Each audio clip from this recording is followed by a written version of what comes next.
All right, let's do this. Welcome back to Hardly Minding My Business. I'm your host, Dashing D.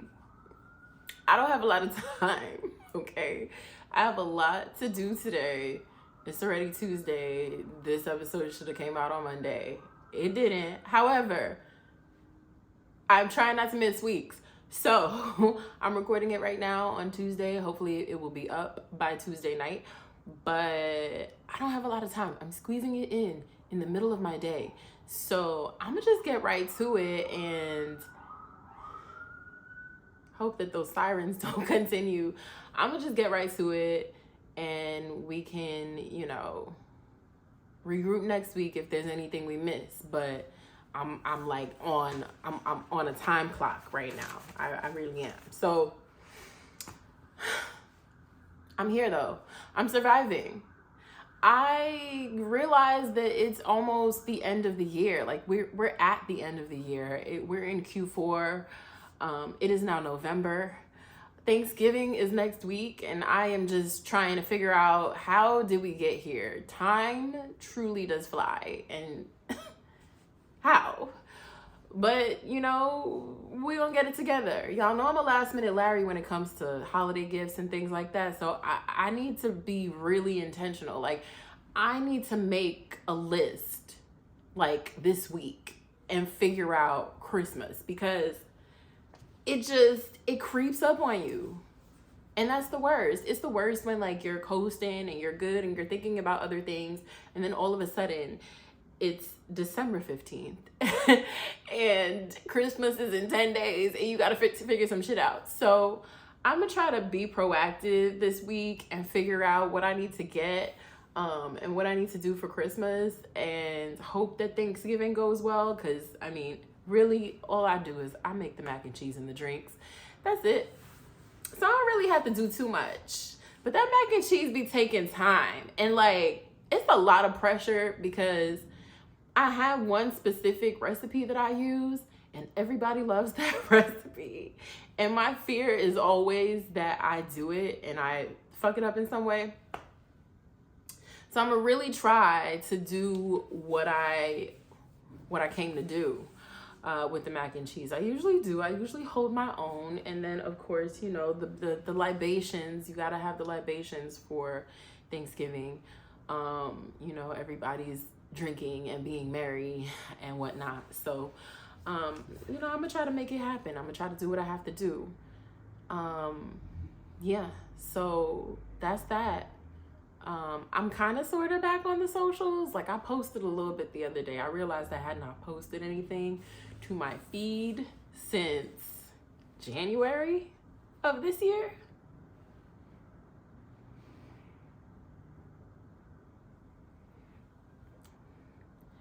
People catch glimpses of me though, because some of the posts from the other podcasts I do pop up on my Instagram feed.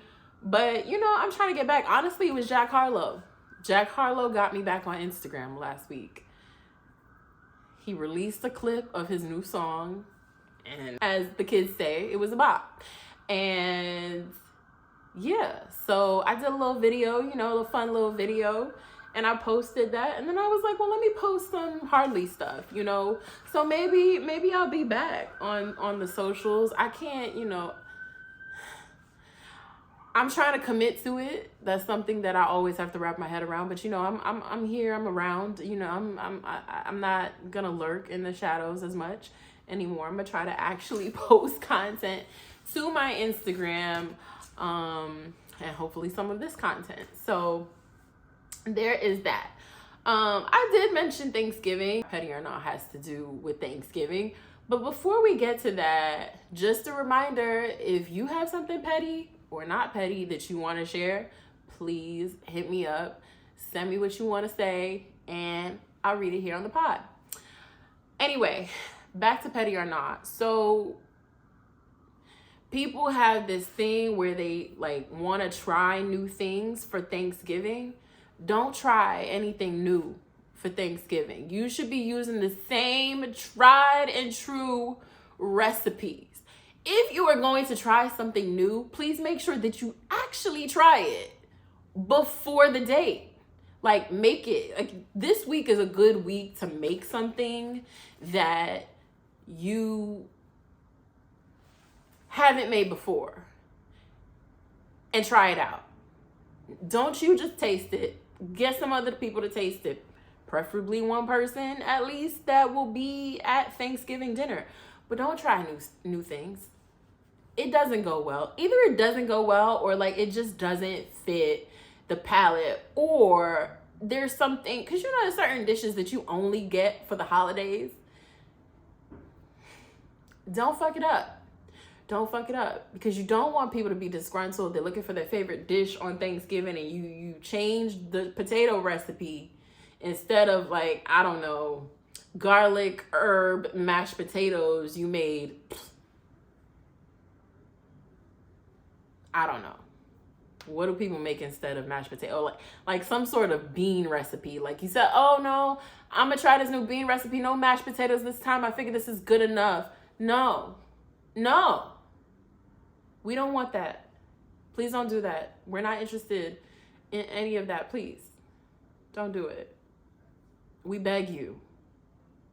Stick to the script.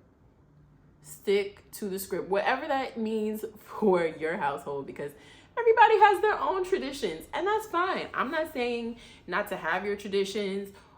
Do what you normally do is all I'm saying. Just don't switch it up too much. You want to add something in that has never been there before, that's fine. Don't replace a staple with something new.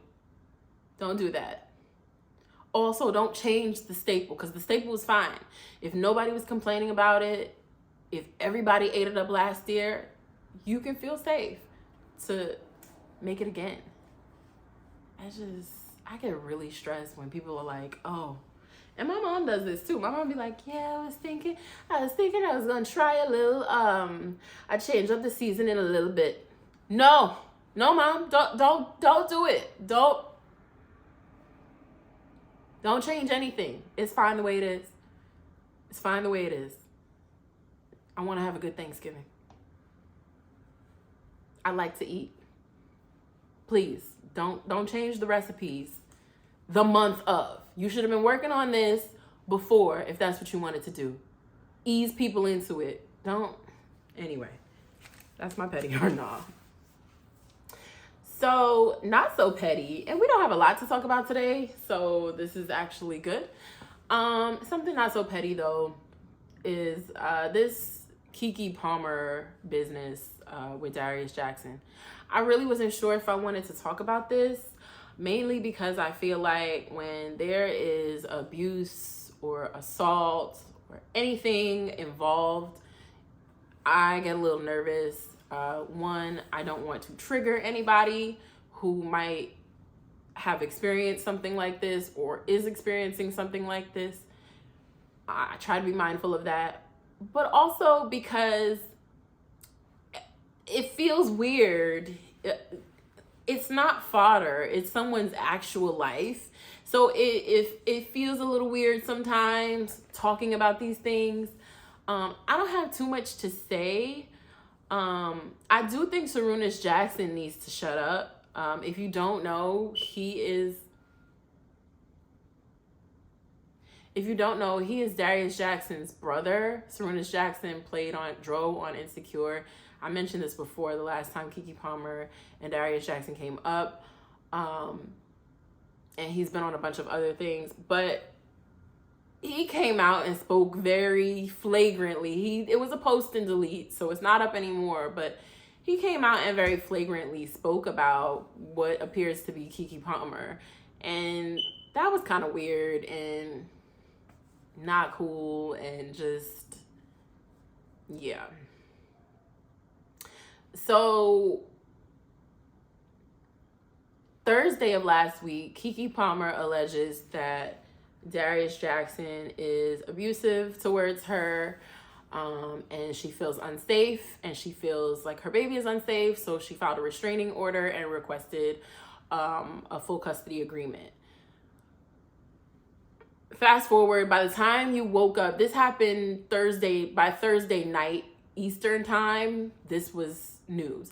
By Friday morning, there was an update that the restraining order had been granted and the full custody had been granted. Again, these things are just so complicated when it comes to custody and restraining orders and things, legal things are coming up. I just feel like I don't really know what there is to discuss here. There's evidence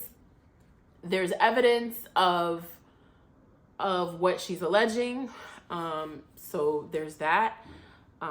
But anytime you have a situation where two people have a child, especially a small child, things are very complicated. So there's a lot of people on the internet talking about, oh, I told you so, or oh, what did Keke do? Really? Did she have to do something to be abused? I don't, like, is it okay? I never understand when people ask that, because, like, is it okay for her to be abused if she did something bad? Like, where's the line for y'all in terms of what is okay versus what's not okay? I never understand. But the reason I'm bringing it up is because it has come up and it's been a story for the last few days. And apparently Darius Jackson also released audio of him talking to Keke's mom, where Keke's mom is threatening him. Here's the deal. All the moms I know, you put their kids in danger, there's a lot of shit they're going to say. I don't know if that's like, I hear you, but I don't think that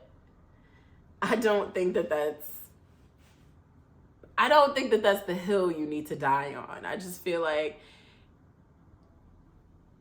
people don't play about their loved ones. And should they, if you're doing foul shit, or if you're putting your hands on them, or whatever it is you're doing to them, like, I feel like we all kind of had a bad feeling and a bad taste in our mouths after the Usher thing that happened some months ago at this point. And that was kind of when this man was brought onto our radar. I wish Keke well.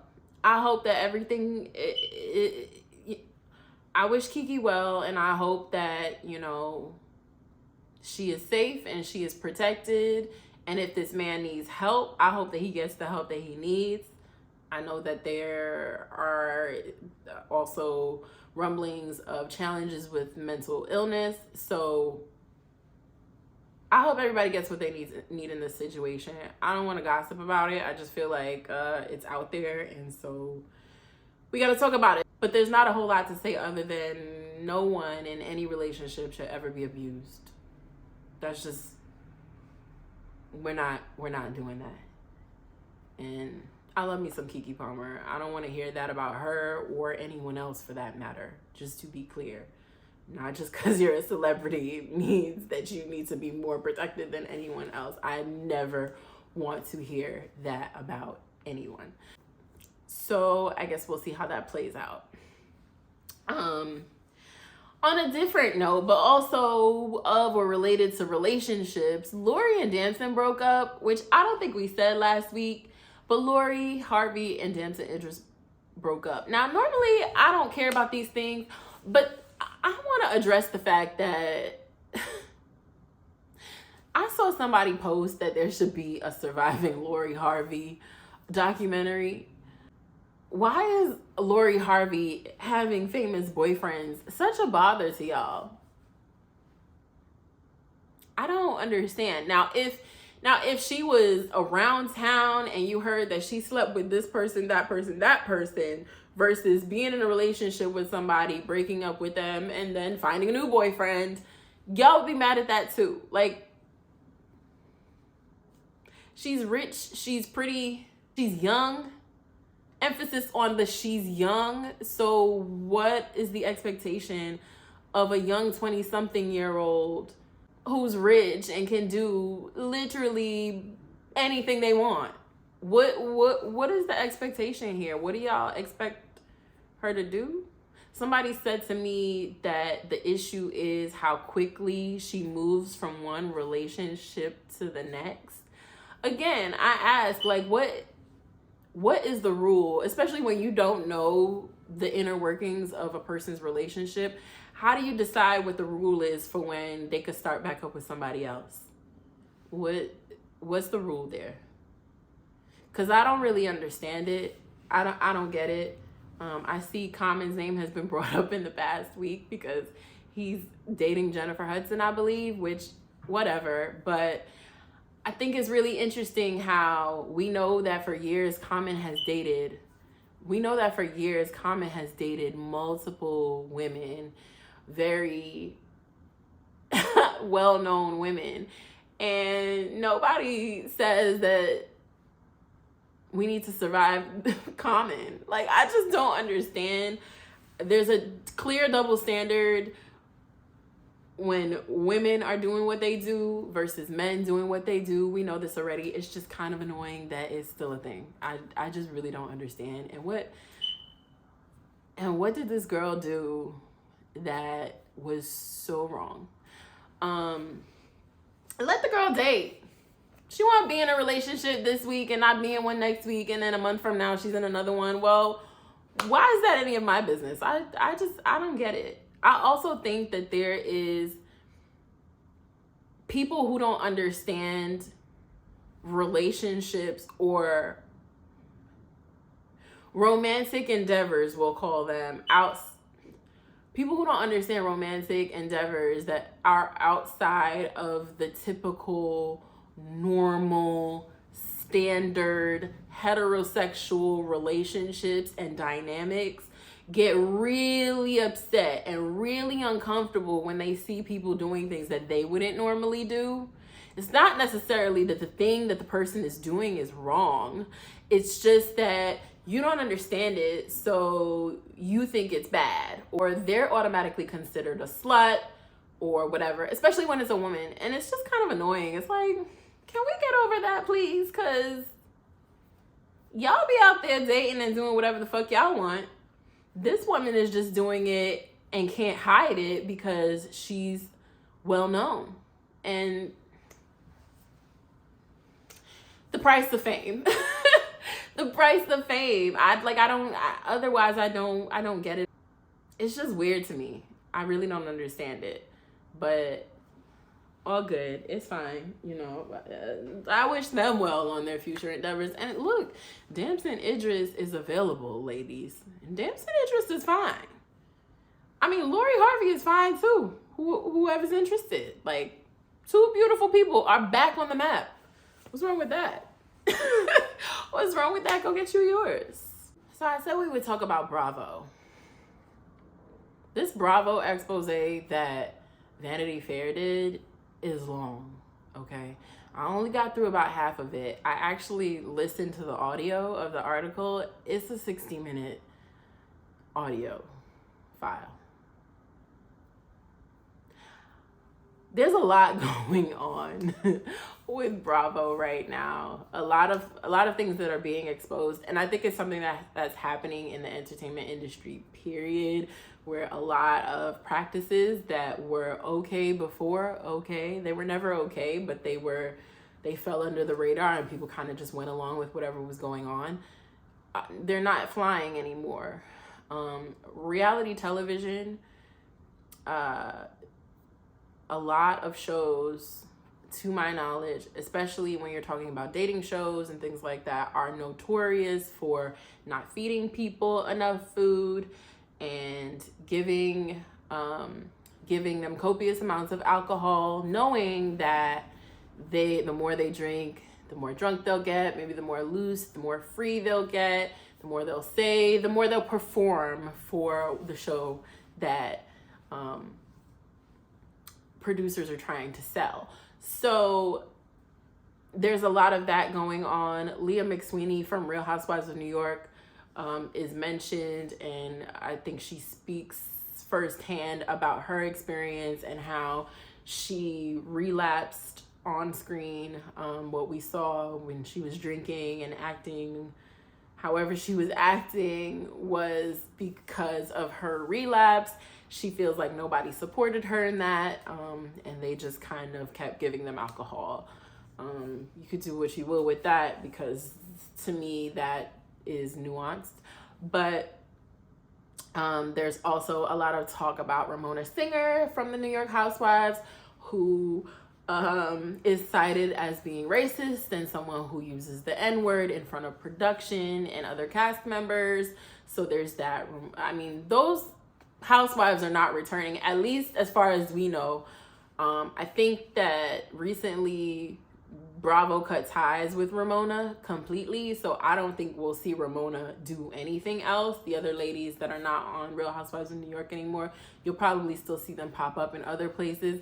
Bethany Frankel, former New York housewife, apparently is trying to start a housewives union. I don't know exactly what that would entail, and I don't know why Bethany is so invested in that today. I don't really understand, because she's not involved in any of this stuff that's happened in recent years, but whatever. I don't, honestly, it's too deep of a rabbit hole for me. I don't really want to go too far down it. But what I will say about Real Housewives of New York, specifically, if you watch this season that just ended a couple weeks ago, it was a great season. I thought it was really interesting, them bringing in an entirely new cast and it going exceptionally well. It went really well. I don't like most of the women on the show, but that's a good show. Whenever you can keep watching a show and want to watch a show to see people behave badly, or to see the people you hate do what they do anyway, that's usually a good show. Typically, I feel like that's more common with dramas, but hey, why not? If you give good TV on reality, then you give good TV, and that's all we can ask for. I thought it was great. I don't want to break down all the ladies. I thought it was cool that Jenna Lyons joined the cast. You know, she's prominent in New York and prominent in fashion. And I've been following Jenna Lyons for a long time. I think I said this before. So it was cool to kind of see her in a different way. Sai De Silva started the season being really excited about Sai, thinking that we were going to get like this cool girl who, you know, she does her influencer thing, but she has her kids and her husband, and, you know, it's an interesting dynamic. Walked away from the season. Don't like Sai. I'm sorry. She's not a likable person. In fact, she's mean and rude, if you ask me, but more rude than mean. That's just my opinion. I don't know. Who's her friend? What, Erin? Erin is annoying as fuck. If she goes away and we never see her on the show again, that's fine. Everybody else was just kind of there, and, you know, they had whatever issues they had and they were fine for the show. I didn't have a problem with them. I honestly think it's a solid cast, and for what it's worth, I wouldn't really change anything other than Erin. I feel like Erin can go, but that's because I just feel like she's super whiny and annoying. And Uba is a really interesting addition to the cast. I don't know. It's complicated. It's got to be really complicated to be a Black person on one of these Real Housewives shows. And that gives me pause. It's like, on one hand, you want that. You want people who look like you to be to be represented on shows that you watch. But on the other hand, it's like you kind of just want to nestle them in your arms and protect them from the bullshit that is reality television. So I'm in a weird space with Uba being on the show, but also she gave good TV too, because this one thing that we can all say is that we were able to watch it and like really be like, oh, so that's how you're gonna handle that? Okay. I don't know if that's how I would have handled it, but all right, cool. So yeah, I'm not getting crazy deep into the expose of it all. I just really don't think we need to after further examination. If you want to go find the article, you can totally find the Vanity Fair article. It's very interesting. If you watch The Real Housewives, it's very eye-opening about what production is like and what their practices are like. And, you know, if you're interested in are they doing right by people or not, there's definitely a conversation there. But this is not a solely TV podcast, so I'm kind of just gonna, I think we could just leave it there. On that note, though, what else have I been watching? So Rap Shit is back. Issa Rae's show that came out last year. Rap Shit is back, or at the top of the year, whenever it was. It's back for season 2, so I'm caught up on all the episodes at this point. They're doing a good job so far. I think it's really cool the way they're progressing the story of the two main characters, whose names escape me right now. Mia and Shauna. So I'm excited to see how this plays out. I really want the two of them, if you haven't seen it, sorry, this is a spoiler. I really want the two of them to come together this season. I know that they had their issues last season, and you see at the beginning of this season, it's still kind of disconnected. I really want them to come back together because I feel like they'll be so much stronger as a group if they're on the same page, and they are not there yet, but I feel like it's getting there. So, but also Mia and this man, I want Mia to find a good man, all right? Whatever that means for Mia. But Mia trying to leave to be with this man, girl, I don't know about that. I don't know if I like it. Don't get caught up, Mia. Don't get caught up. And Shauna getting caught up too. Shauna got her legal stuff that she got to deal with as well.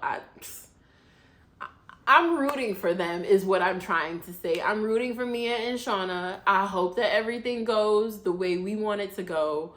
I am rooting for the two of them. So we'll check back in a little bit, in a few episodes, and see how Mia and Shauna are doing on Rap Shit. But let me know if you're watching Rap Shit, because it's a cool show. The Gilded Age also came back. The Gilded Age is set in New York. I don't remember the time frame that it is that the Gilded Age is, but to put it into perspective, currently on the Gilded Age, the Metropolitan Opera House is opening for the first time. So that should give you an idea of how far back they've gone.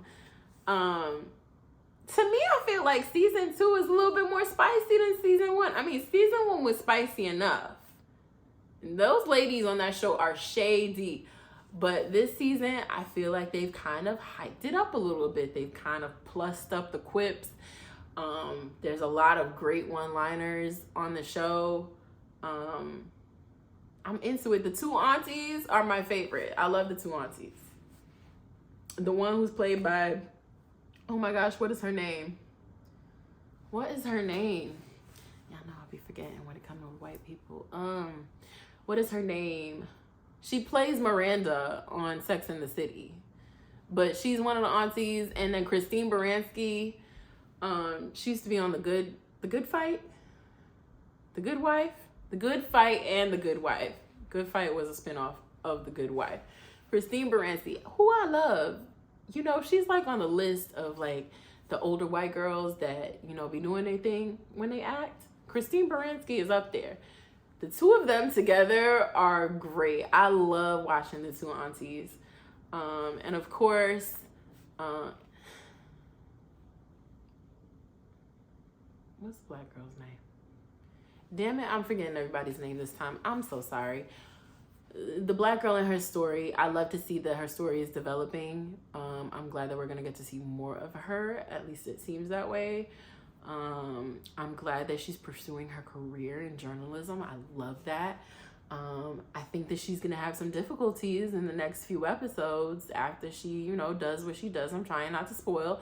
But after she does what she does, or she goes where she's planning on going, I think she's going to see some new difficulties, and I'm curious to see, you know, how that's going to play out for her. But also another character that I'm totally rooting for. I want to know how this ends. So, that's what I'm watching. Again, very quick episode. This episode, not a whole lot to talk about this week. There's just the news cycle has been a little meh the last week. But the last thing that we have to do is tweet of the week. And this one is a fun one. So, the deepest messages says, "Dear Santa, all I want is my gross pay." And honestly, it's so funny that I saw this today because just last night I was looking at my most recent pay stub and they changed the way they show you your pay in the system that we use. And I was like, oh my gosh, that's my gross pay. And then this is what I took home. I was like, oh my goodness, wouldn't it have been nice if I would have gotten that full amount? So, yeah, there's that. I thought that was super relatable. But yeah, that's the episode. We'll be back next week. Hopefully there's a lot more to talk about next week. But until then, I'll see y'all. Bye.